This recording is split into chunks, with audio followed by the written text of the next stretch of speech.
you've got more chance of winning a gold medal at the next Olympics. And we're not even in training yet. Okay, so it's really, really bad. Here's the thing, there are things that gamblers believe, and like my friend Lee Willows, we hope we will win, don't we? We have that, oh, it could just be me moment. And we're told that. However, we are also sentient human beings, and we know in our heart of hearts we will lose. We know ultimately the reason the gambling industry is so rich is that our money is supporting it. Do we learn from this? Well, not often, because mostly we repeat the cycle. And we're going to have a look at different forms of gambling in a second and see how cleverly that's done, how it locks us into that whole psychological process. Okay, so who's doing what? Well, when I used to run this with teachers, it was quite amusing because some of them would tell us what they did and some of them wouldn't tell us anything at all. And you can sit there this afternoon thinking, well, the National Lottery, that can't be bad, Adrian, can it? You know, I'm in it to win it. Could be you, it probably won't.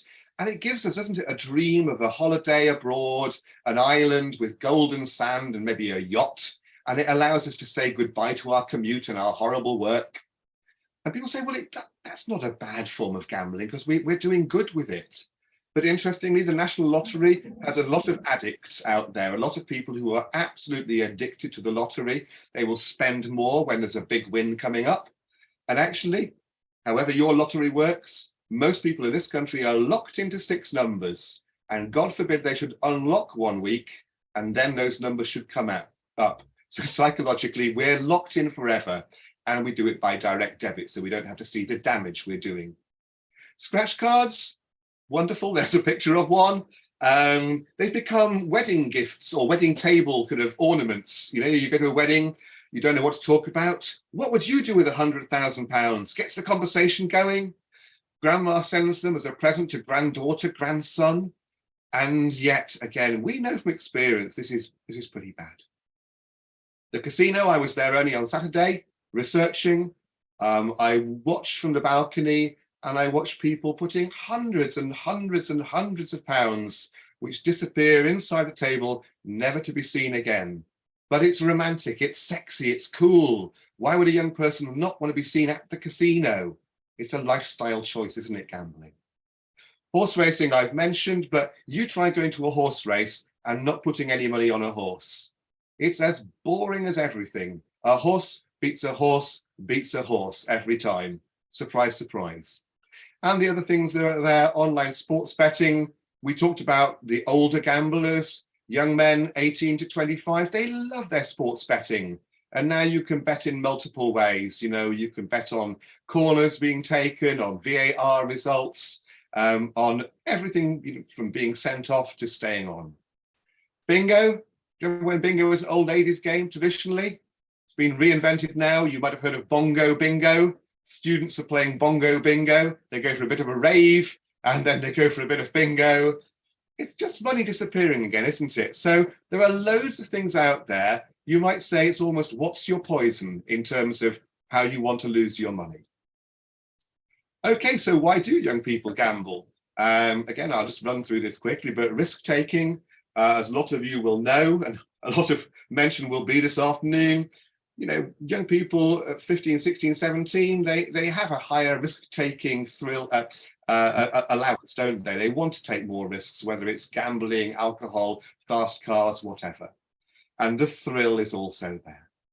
Learned behavior. My father does this, my older brother does this, grandma does this, so family history is there. You know, my dad used to go down to the bookies and put the bets on. Winning is seen as a thing, isn't it? And occasionally, like my friend Lee, we win £5,000. And we always talk about winning, but we never talk about losing. Interesting, you know, psychology around that. Peer pressure, everybody else is doing it. Everybody else is breaking into the betting shop. Why don't you? You know, it's always been there, peer pressure, hasn't it? Not just for gambling, but for everything else. And then finally, boredom. This is amazing. You know, when you can't find anything else to do, you can just go on your phone and you can find an online platform where you can gamble all day long. So it's really, really easy. Okay, let's just go through this one. So what's the problem? Again, Alex touched on this before, but the easy availability of gambling now is a real problem. In the old days, at least there was a chance you wouldn't get into the bookies because you weren't 18. But now everything is available. Ready money, again, payday loans were a thing, but actually I've known young people who've borrowed mum and dad's credit card and used that to access that. And let's face it, people probably have more money now. Time rich, particularly during lockdown, we had so much time on our hands, and this whole working from home now allows us to be a bit more flexible. Early history, again, sometimes young people begin gambling quite early on and aren't able to stop that habit because there's been no intervention. Language is interesting. I won't go into it now, but there are thousands and thousands of phrases in English, and probably in your languages as well, around I bet you. And the number of times I say to someone, oh, it's horses for courses, and then I stop myself because I'm speaking the language of gambling. It's been around for centuries. It's historical, isn't it? And finally, friendly bets. Again, they will never go away. We're always going to find some way of gambling. Okay.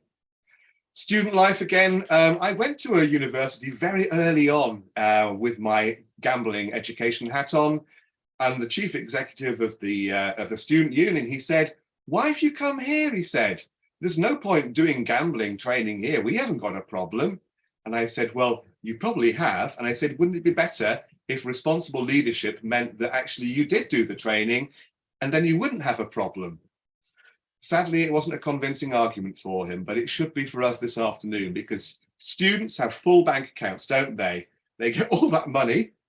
If you were like me, an English student, you boiled it down to 3 lectures a week. You had all that time available. Nocturnal lifestyle, you can gamble all night. Independent living, mum, dad, or whatever, they're not going to be there to say you can't do it. And of course, when you get to university, mostly you're 18 plus, so it's all legally available. So what are these problems then, folks? Well, here we are. Financial, we burn through that money. Like my friend Lee, we're in debt. And then we chase debt and we get further into debt. And maybe, actually we have to borrow money that we don't have. Time, if you're a school student or you're a university student, you're spending time maybe on something that takes it away from learning. And that's really bad news. Gambling damages relationships. I was talking to a guy yesterday from one of my charities who wants to talk about affected others. Gamblers damage at least 9 other people around them, friends and families, into this space. It's hugely corrosive in that space. Health, again, we'll look in a moment, but health can really be damaged by that, whether it's your mental health or even whether it's your physical health. And again, I'm running a conference in September, which is looking at keeping crime out of gambling. Actually, a lot of gambling is related to crime, again, whereby we need money to support our gambling habits. So the signs of online gaming and gambling, I'm sure Elaine will look at some of this later on, but this is equally true for gambling as it is for gaming, in terms of preoccupation, in terms of fatigue, of staying up all night like my friend Lee, even things like downplaying what you're doing. Gamblers are always in denial. Whereas with addiction around, smoking and alcohol and drugs, the signs are fairly evident. Gambling is the hidden addiction. That's what we call it. So I'm coming to the end of my time, so I'm just going to move on to the whole point of this about responsible leadership. What can education offer? It can offer these things in terms of personal, social health, economic education. We can also offer help and advice and practical activities. And the work that I still carry out with schools is based very much around looking at the curriculum and seeing, well, not why do we look at gambling in isolation, but how does gambling actually fit into that everyday curriculum? So English, I talked about the language of gambling already. That's quite interesting, whether it be what the phrases we use or even how the advertising is put out there by the brands. Mathematics, I was a very bad maths teacher, but I do enjoy probability and looking at the odds. And I also know that when it comes to gambling, there's no such thing as luck. It's just a no-brainer, that one. So don't ever think it's going to be my lucky day. Business and economics, I spend loads of my time with the industry. I train the industry. It's a really interesting industry, and it does have some ethics, but also it has a huge commitment to making money. And we need to understand those two twin drivers are never going to meet. One of my new interests is around cognitive functions. How does the brain function with regard to gambling? How does episodic memory contribute to our gambling?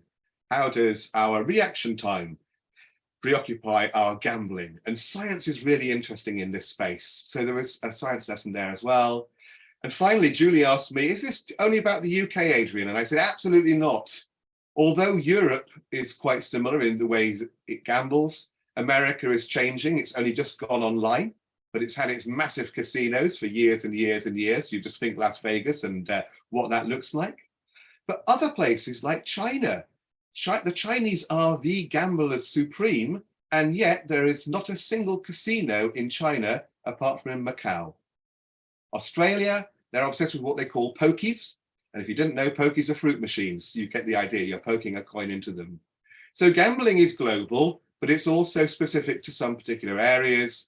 And like I mentioned before, the ancient civilizations were gambling way before we even thought about this stuff ourselves. Yeah, sure, we've got modern versions of it, but the Greeks, the Romans, ancient civilizations were all doing these things.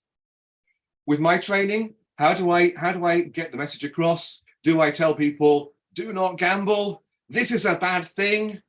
No, I say, you find out for yourself, actually. Inquiry-based learning, have a look at the odds. Experiential learning, try playing something, even like a card game, and find out why you will lose every time. Research and presentation. How much money is the gambling industry worth? Wow! Should I go and get a job in it? I don't know. Creativity and campaigning. Pick a theme, any theme. You could do something that's controversial. You could do something that's about safeguarding. And finally, discussion and debate. I spend most of my life running panels, running conferences about gambling and its merits and its demerits. And there's room for an argument in there about how we can improve things. We can't ban it. We shouldn't ban it. It will go underground. It will become criminal. And so we have to think about the best way of making it work for our young people. So my solutions, education and awareness. And I'll tell you a little bit about how you can reach me. Teachers and trainers need to be aware of the dangers. Okay, we can't put our head in the ground like my university friend. Young people need to understand both risk and reward. And parents become parents again, right? Parents need to be informed of the dangers and not just say, oh, well, let's see how it goes. So let's have real parenting back again. Julie, I'm just going to put up my email on there, adrian@seventhwavetraining.co.uk. There's also my phone number on there as well. So if you want to talk to me about education, we do it in person. We also do it online. And finally, yes, to come back to the book, here it is, our book on responsible leadership that Julie and I wrote the education chapter on, which is all about looking at your curriculum and making it work for you. And on that note, Julie, I will end my presentation. Thank you. Thank you very much, Adrian. And really interesting historical kind of context to that, how we need to be aware. We're not talking about only dangers, although there are dangers there, but how people could be more informed to protect themselves and understand and how to use gambling or betting sensibly, and the consequences of not doing that can be quite devastating. So on that note, I'm going to introduce our next panelist, who is Elaine Yudkowsky. And several years ago, Elaine faced one of her biggest crises when she learned that her young son was addicted to video gaming. And so she chronicled her experiences in her second book, Cyber Sober, A Caregiver's Guide to Video Gaming Addiction. And she now shares her powerful message and hopes, that the awareness will help others. And so Elaine has been featured by many media outlets, including CTV, W5, CBCs, the national CHCH TV, Wall Street Journals, and CB Radio. So is well versed in sharing her personal experience and how that may be something that people can be mindful of, so that we can face the reality that young people, older people, gambling exists, and that can be fun and can be enjoyable, but that there are risks associated that we need to be very mindful of. So without further ado, can I pass over to Elaine?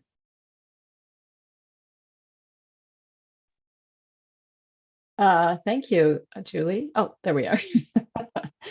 And thank you for having me speak today. In terms of global responsibility, I would like to say, first of all, that first responsibility starts in the home with, regulating gaming time with parents and their own education, but it doesn't end there.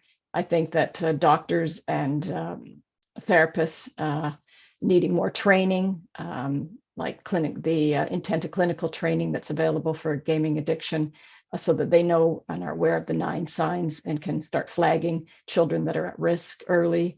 And then ultimately the government is responsible in providing legislation to the software developers in order to protect gamers. For myself, I was introduced to the gaming world with my young sons in the late 90s. And for me, and like all parents at that time, I think we were all seduced by technology. It was new and it was exciting. There was a lot of education in it. Let's face it, it was a great babysitter at times so that we could get things done as busy moms. And my boys really gravitated and loved gaming, and still do today. I think that gaming is a good thing, despite the fact that one of them has had an enormous struggle with that. And I remember when my youngest was just 4 years old, somebody commenting on how dexterous he was and such great hand-eye coordination at such a young age. And I felt proud of him.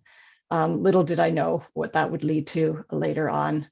In 2014, 4 years before the World Health Organization established gaming disorder as an actual addiction, I got an SOS email from my then 19-year-old son, who was in his 2nd year of university.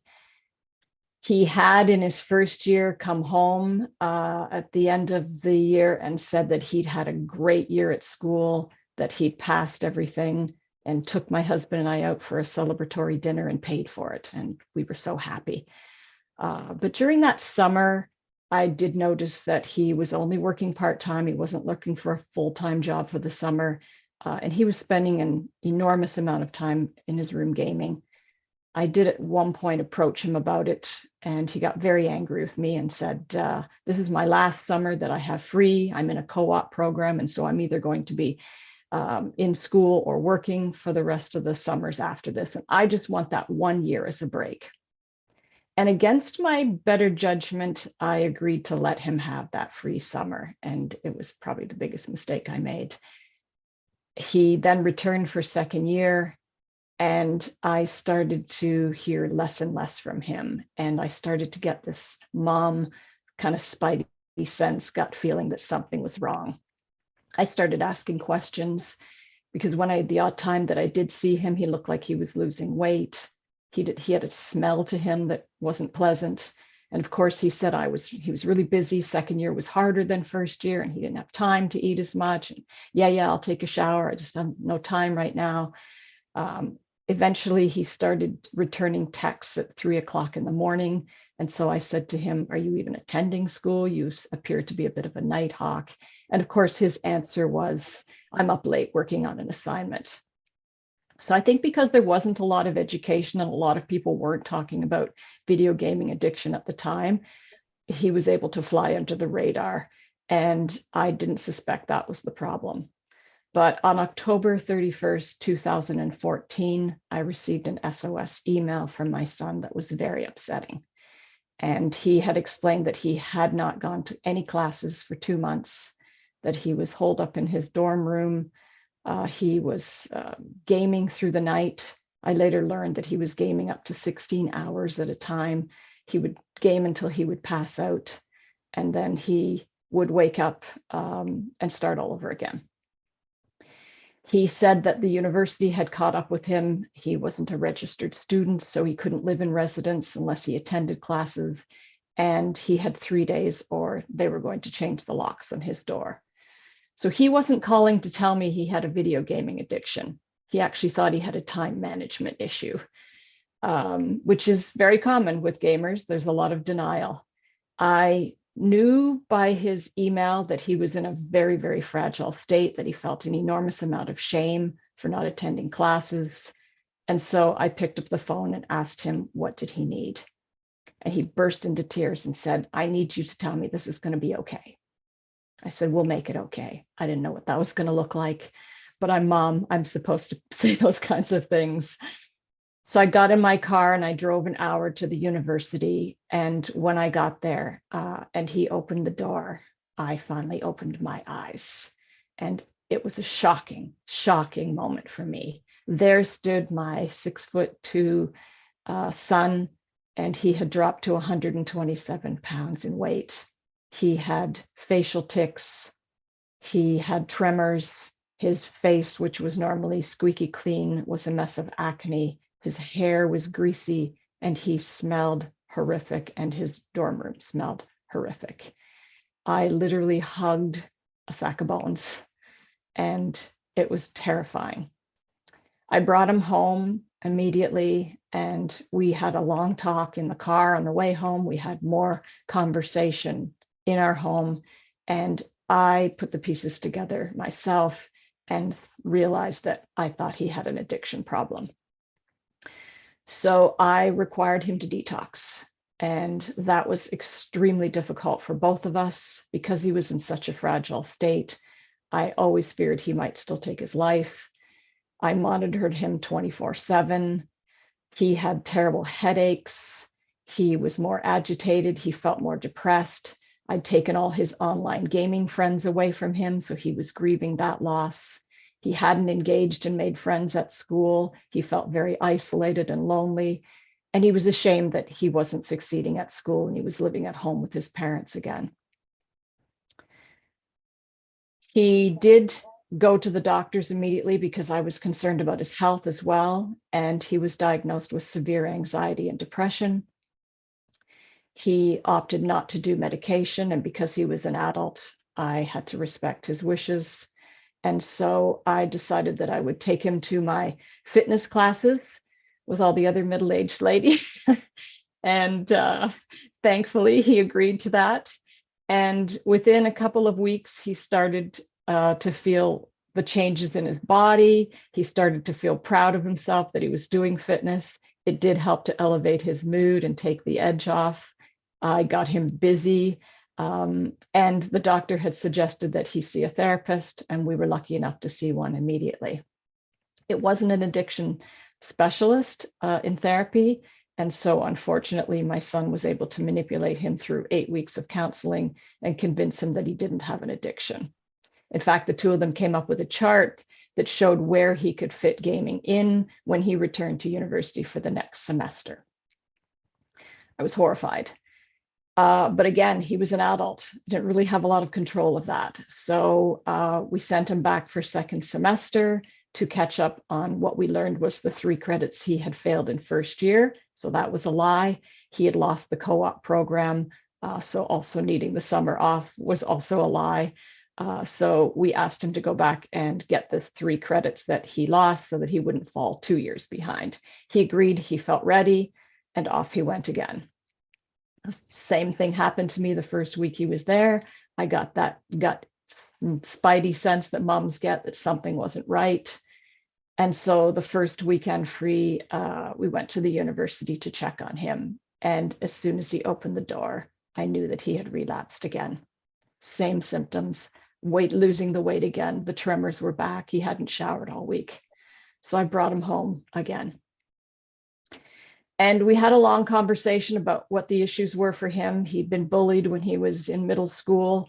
He had lacked self-confidence. He also had been in a gifted academic program in high school where he was with a small group and he felt like a big fish in a small pond, basically, and went to university and realized there's a whole lot of kids smarter than him. And he suddenly felt like a tadpole in an ocean. And he didn't feel he had the confidence for the program. And so he gravitated to the gaming to find his community where he wasn't bullied, and a place where he felt some sense of success and high achievement, and thus began the addiction. So I asked him, do you still want to remain in university? You don't have to do this. We can come up with plan B. It's up to you. You can do a different program. You can take a gap year. And so he thought about it and he said, no, I really want to do the program. This is my dream. He was studying software engineering, and he said, no, I want to do this. And so again, I asked him, what do you need? And he thought about it and he said, I need you to drive me to school and walk me to class until I can do it myself. And so there I was driving my 19-year-old young son to university, literally hand holding him because he was so terrified that if I left him alone in his dorm room, he would continue the gaming. He couldn't control it. We spent 2.5 years of detox, relapse, detox, relapse. He still continued to believe he had a time management issue. He refused to see that it was an addiction. He continued to sneak behind my back. He continued to game when he was at school. I did get him back to the school to student services, where I got him some counseling, and he did start working with a therapist at the school. Again, it wasn't an addiction specialist. However, they could talk about the self-esteem issues and build his confidence. And as he started to do better in the program, he started to feel better about himself as well. And then the summer between 4th and 5th year, he was living with his brother in another city. He had a job there for the summer, and his brother had a moment where he had left for 2 days, trusting his brother to not game because he was on board with it as an addiction and wanted to help. He came home early to surprise him and discovered that there he was gaming again. And for the first time in their lives, they had a blow up because they always got along. They were great friends. And his brother told him that he loved him, that he always believed in him, that he had so much potential, and that he was completely throwing it away for a video game. And for some reason, that moment was the moment that made my son wake up. He didn't want to lose the relationship with his brother. And so he started to really look at his addiction. He first stopped playing the multiplayer games online, thinking that was the problem. And then shortly after that, he found himself one weekend playing on a Nintendo, and he was 48 hours later still playing it and realized, okay, this is also a problem. He then switched to phone games, believing that that would be safe for him. And the problem was he would play them secretly and at night, and he would fall asleep with the game still running, and then the battery would run out in his phone, and he wasn't hearing his alarm go off in the morning. It was only his brother waking up for work that alerted him that he needed to get up. And at that moment, he realized if he didn't stop gaming, he would lose all opportunity for a future in his career.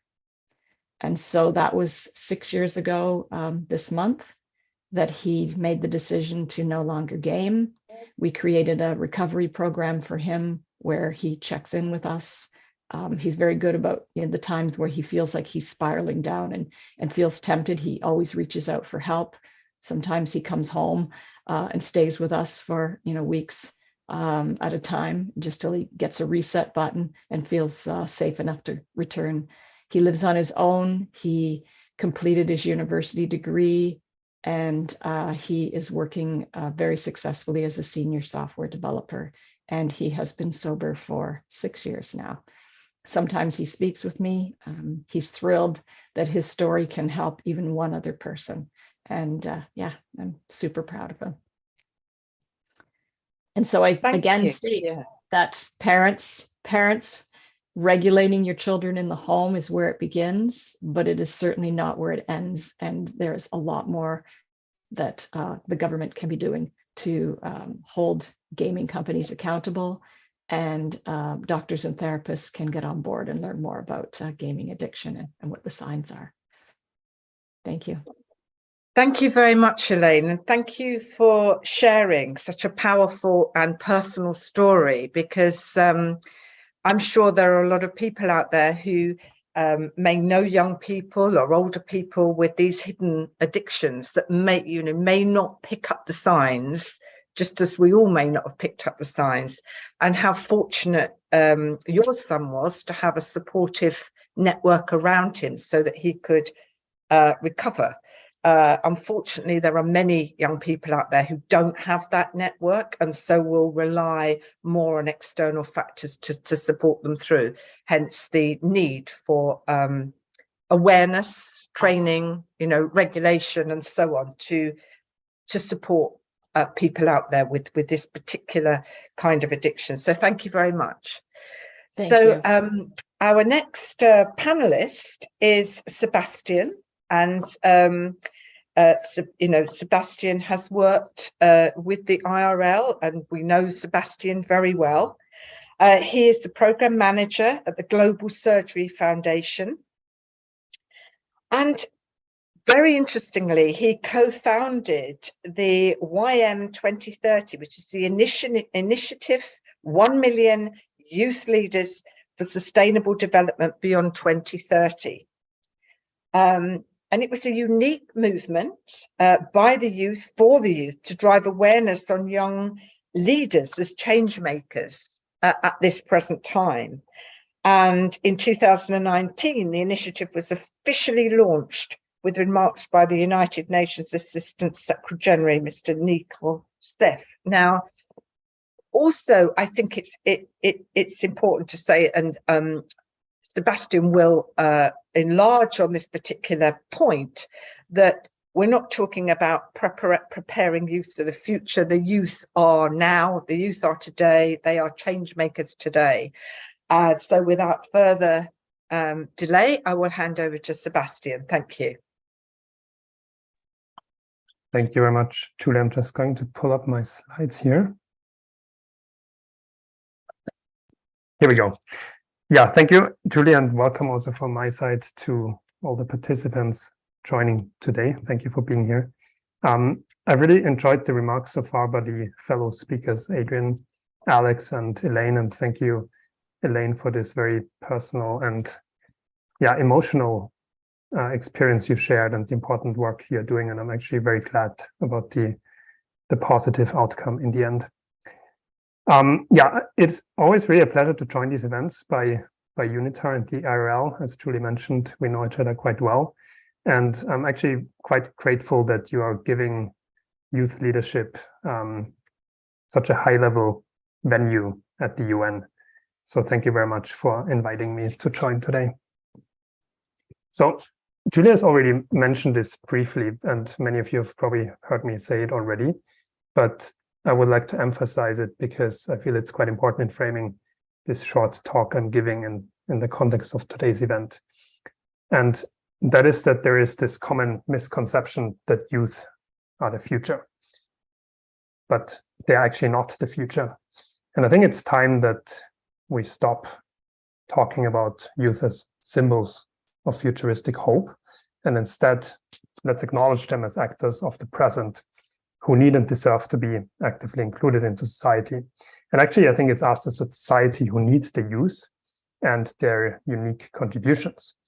And especially in the context of today's webinar, I think that youth should also be involved when we think about protecting them online.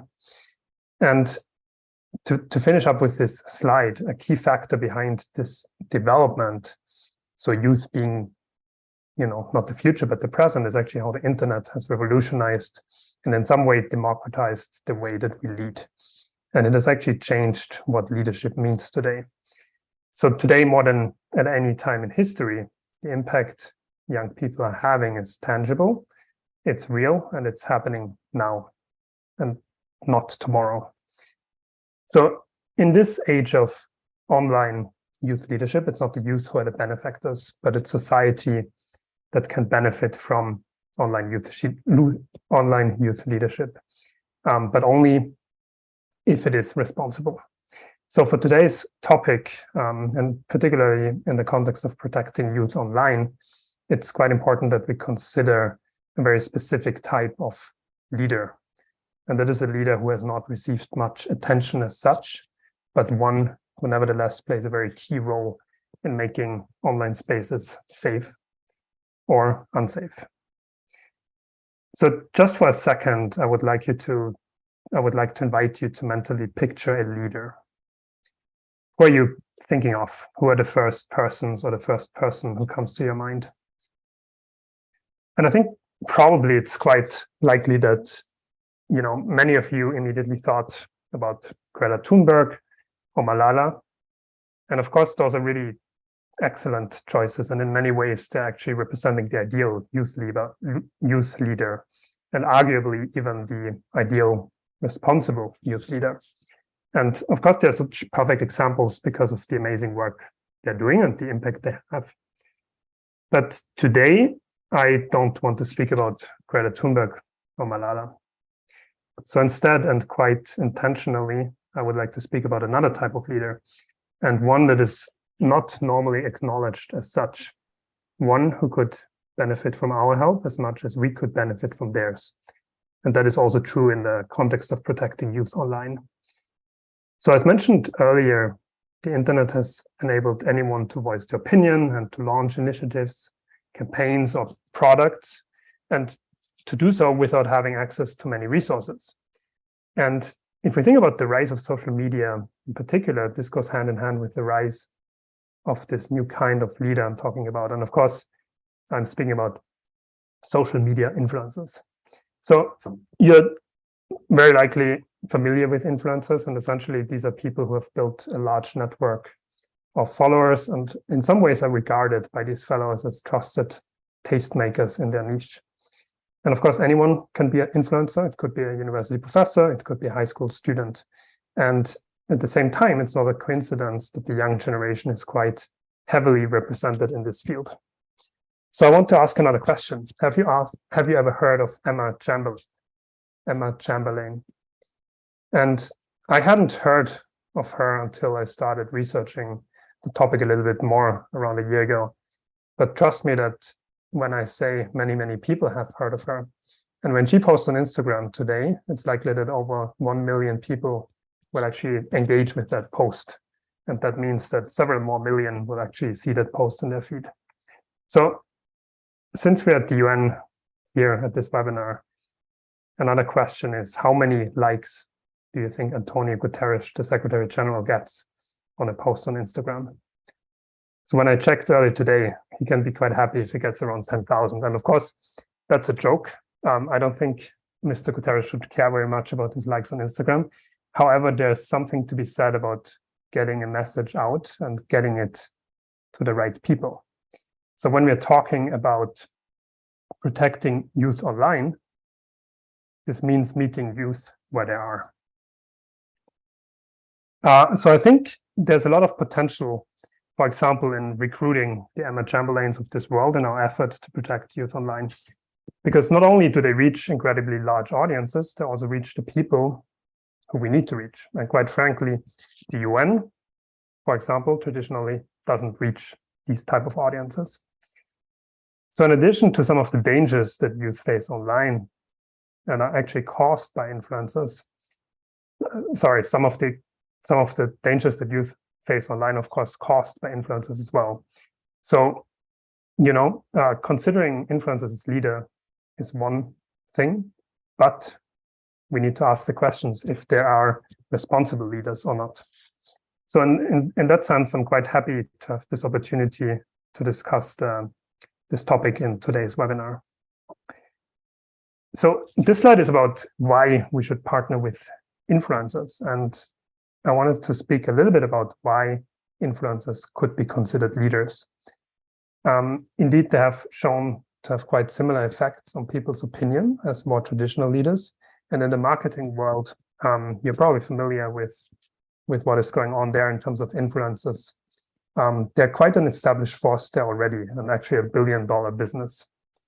And it is the fact that influencers are often sharing content that includes everyday challenges and thoughts that makes them to appear more relatable and trustworthy. And this helps build a relationship between the influencer and their follower. And this type of relationship based on, a certain type of trust is actually key for any leader. So if we speak about marketing, the sector has clearly understood the power that lies within influencers. So the marketers are actually able to tap into this potential and produce profits. And profits both for the influencer and the business that works for them.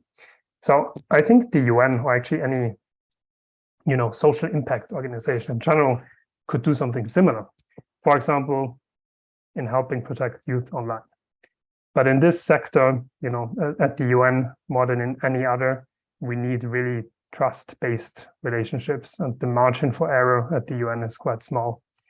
And that brings us to an important challenge, namely that not every leader is responsible.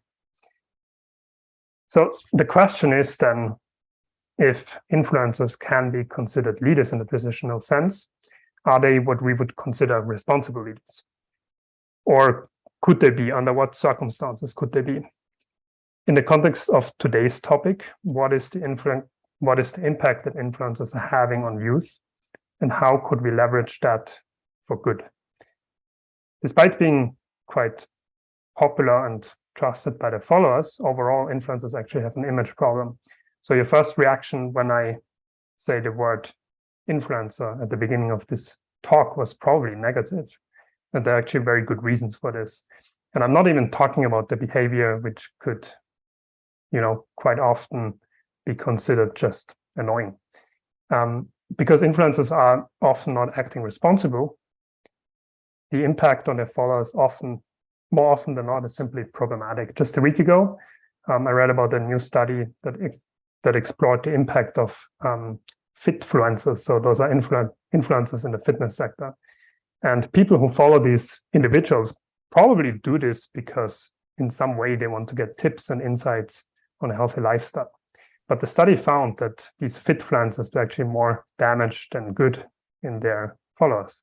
And that's partly because they share questionable tips, or they promote products with no proven benefit.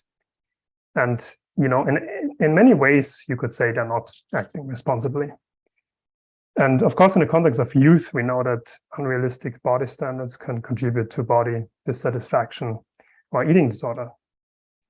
So the problem is that there are separate goals between, the influencers in terms of creating income and acting responsibly, and these separate goals can sometimes clash. So this slide is about challenges and how we can deal with those challenges. Some countries have started to introduce regulations aimed at minimizing negative effects from influencers. So for example, in Norway, influencers are now legally obligated to disclose if a post is paid or not.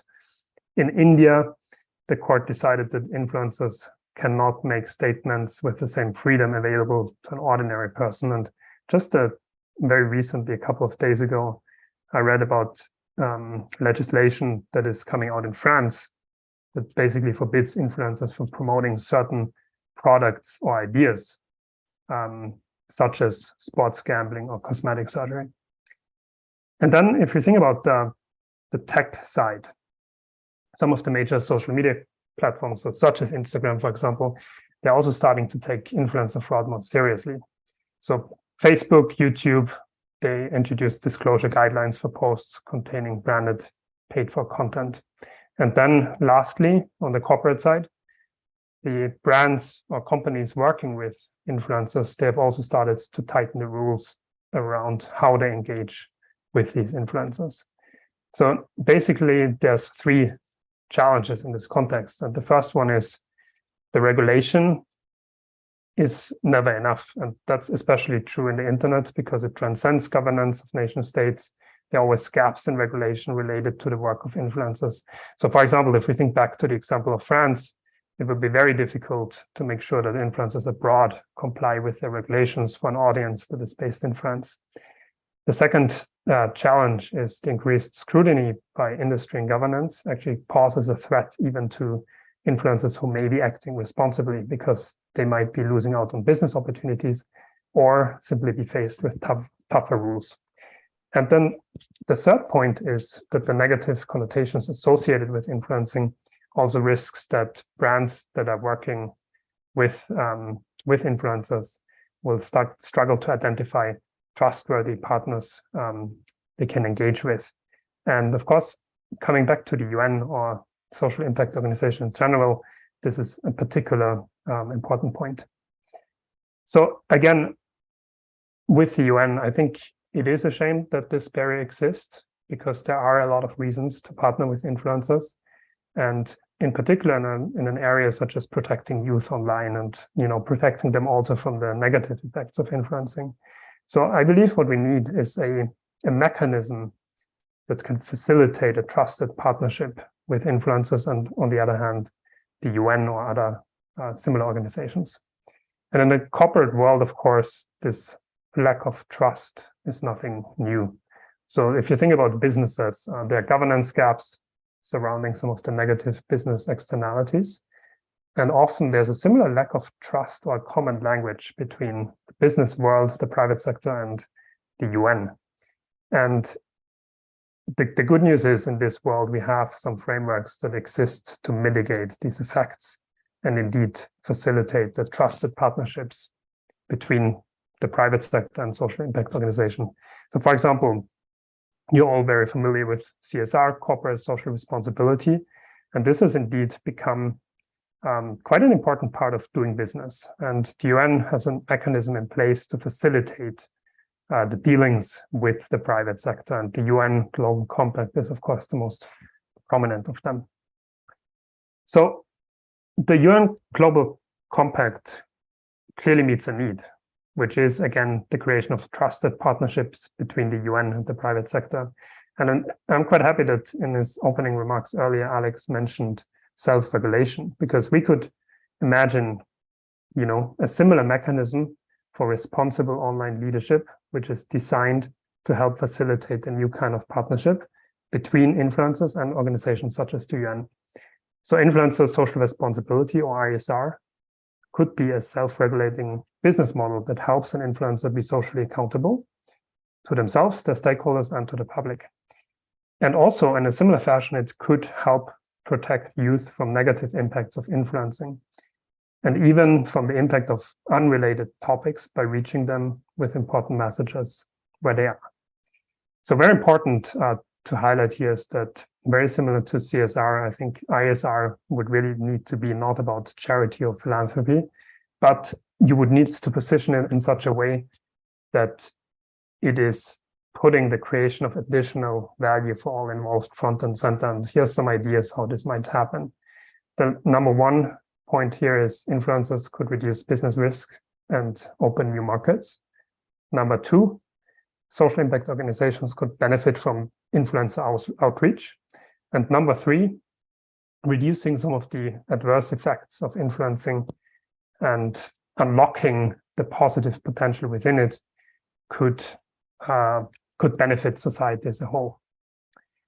So with that, this is my last slide. And I would like to finish with a couple of takeaway points. And first of all, just to repeat again that in the age of social media, youth are not the future, but they're actually actors of the present. Second, influencers have established themselves among the primary opinion leaders on social media, and we should actually, there's good reasons to consider them as leaders in today's age. And third, there are good reasons for organizations such as the UN to actually work with influencers, but at the same time, barriers stand in the way of such symbiotic partnerships. And finally, influencer social responsibility, or ISR, might be a useful framework to overcome some of these barriers by creating value on different fronts. So with that, I would like to finish this short presentation, and I invite you all to think about what some of the principles of ISR could look like. And I look forward to the rest of the event. Thank you so much, Julie. Thank you very much, Sebastian. And that's a really interesting and important point that you make about young people who are actually young people, but are the influencers today. And we want them to be responsible and understand all of the benefits and risks of social media in its widest sense. I'd now like to introduce Laura Rojas Uribe, and she is the Director of Innovation of Ninjas in Pajamas, or NIP, as I'm sure she will explain. And this is, a professional organization based in Sweden, and is best known for its Counter-Strike teams and the world's most legendary exports. And it's pioneered for it's seen since the inception in 2000. So more recently, Laura has brought consciousness to sustainability through gamification strategies and wearable tech by leading a digital transformation in collaboration with NIP and the Foundation Innovation Center. So I'm sure Laura will explain this to you in great detail. We're delighted to have her to speak on this panel, and especially we'll be talking about a lot of the benefits and advantages of the world that she can offer. Thank you, Laura. Thank you so much, Julie. And I want to thank everyone that has spoken already before me. I'm going to make it short like this because I guess everyone has somewhere else to be, something else to do. I'm actually going to start showing a video of what the Ninjas in Pajamas world is. Let me just get that started.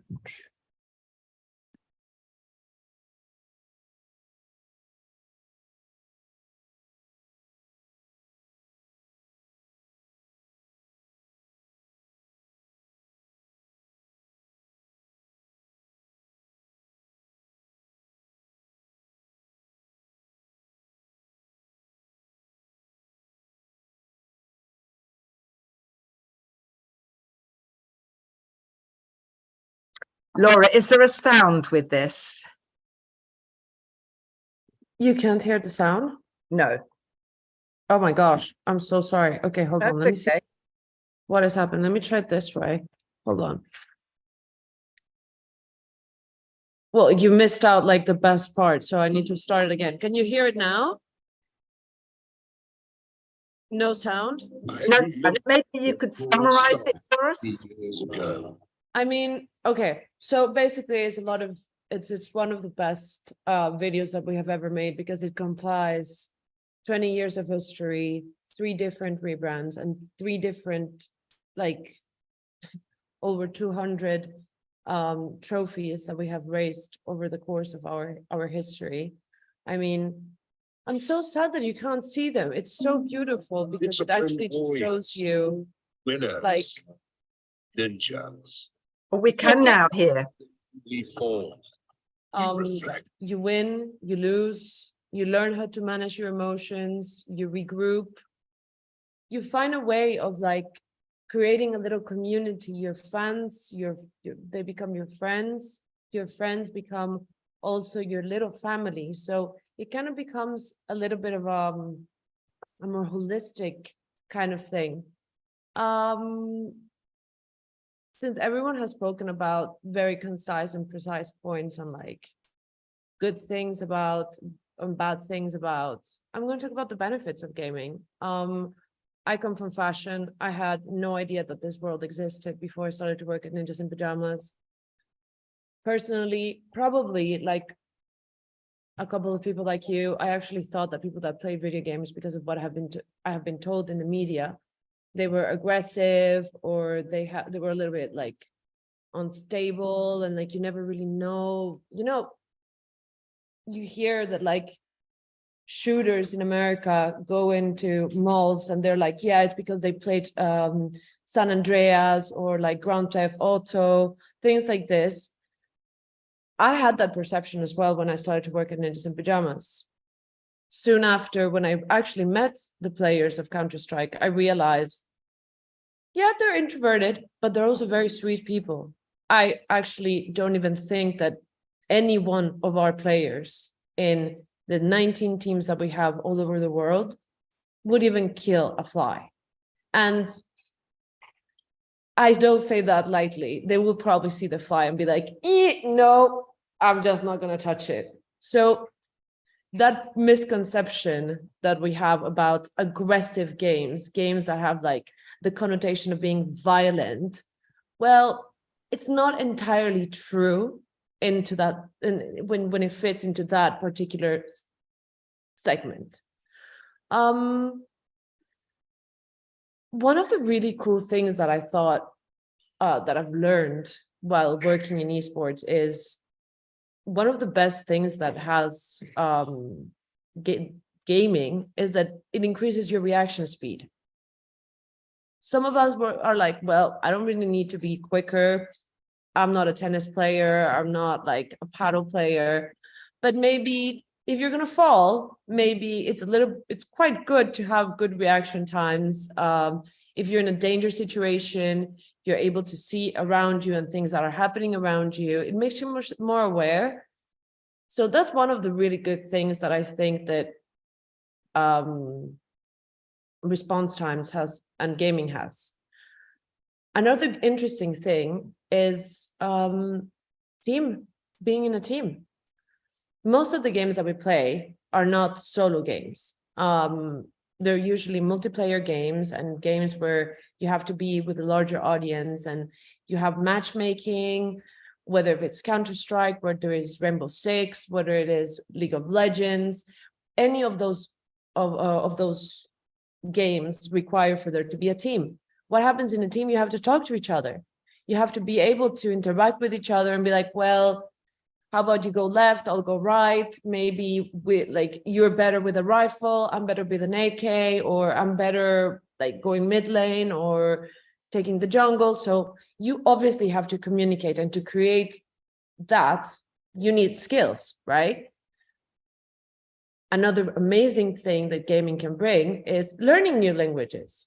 I actually, a long time ago, a person worked with us that came from Poland. He learned to speak English by playing video games. He didn't learn English at school. He didn't learn English anywhere else. He learned playing video games. Sure, his English was not a perfect English. Sure, that he had questionable spelling, but he still spoke English, even though he was never taught English at school or like by the normal conduits of it, right? So I don't know if in any opinion of the people that are like sitting with me in this panel, if that is not really, really cool. I mean, probably for teachers, this is another way of interacting with your class. They stimulate creativity. They allow people to have like wild ideas. There's a game, well, there is League of Legends and then there's Dota, which has endless characters or heroes in the game. You can create and invent whatever story that you want around it. It creates new neural pathways in the brain. So actually it's really cool to actually sit down and read through the stories that people have built. There's so much fan novels that were made thanks to those two games in regards of each one of the characters. Obviously, when we talked before about team building, we need to talk about leadership. And because obviously when you're a team of 5 or a team of 3 or a team of 4, you need one person that's calling the shots, because there's obviously different segments that are needed to be successful in battle, so to say. So that is another thing. You create strategic thinking, you create leadership skills to people that either become real leaders, so to say, or you have someone that is taking the information from the leader and actually working with it.